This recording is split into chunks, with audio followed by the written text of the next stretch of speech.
So, what if everything we think we know about fighting anxiety is, well, wrong? What if the true opposite of anxiety isn't calm, but something way more powerful, something more active? We're going to dive into this pretty paradigm shifting idea from Martha Beck's book, Beyond Anxiety, and really explore a whole new way of looking at that feeling we all know too well. And just to get a sense of the scale we're talking about, look at this number 374 million. That's the estimated number of people worldwide dealing with anxiety disorders after just the first year of the pandemic. It's a huge, staggering number. Some have even called it an inner pandemic. But a number that big can almost feel meaningless. And that's where this quote from Martha Beck just hits so hard. It really brings it all home, doesn't it? Behind every single one of those data points is a real person, a real story. And she knows this from the inside out, which is what makes her perspective so incredibly powerful. So yeah, how did we get here? We're living in what a lot of people are calling the age of anxiety. And for Beck, this isn't some abstract concept she studied. Oh no. For her, it's been a lifelong companion. Yeah, you heard that right, 4 years old. She actually remembers being completely tied in knots with worry the night before her 4th birthday because she was convinced she hadn't accomplished enough in her life. I mean, can you imagine?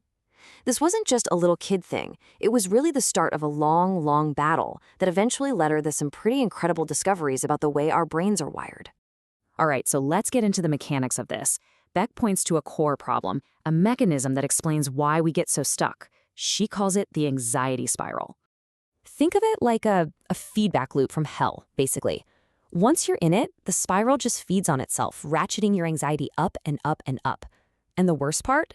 It makes it almost impossible for your brain to just relax and come back down to baseline, even when the actual threat is long gone.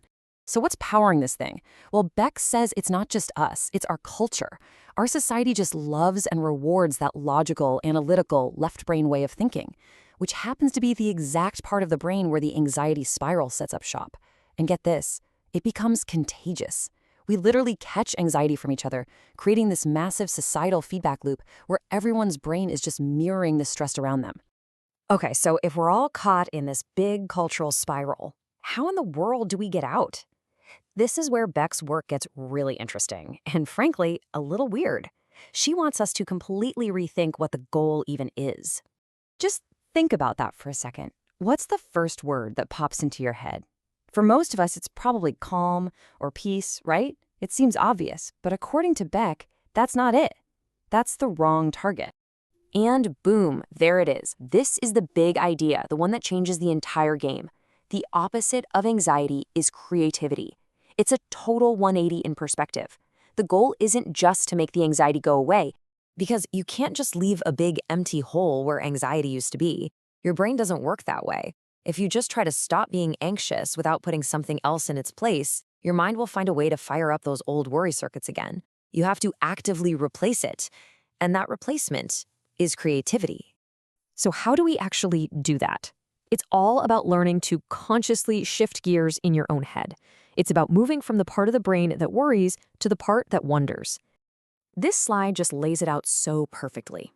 On the one side, you've got that left brain anxiety spiral, all logic, analysis, and fear.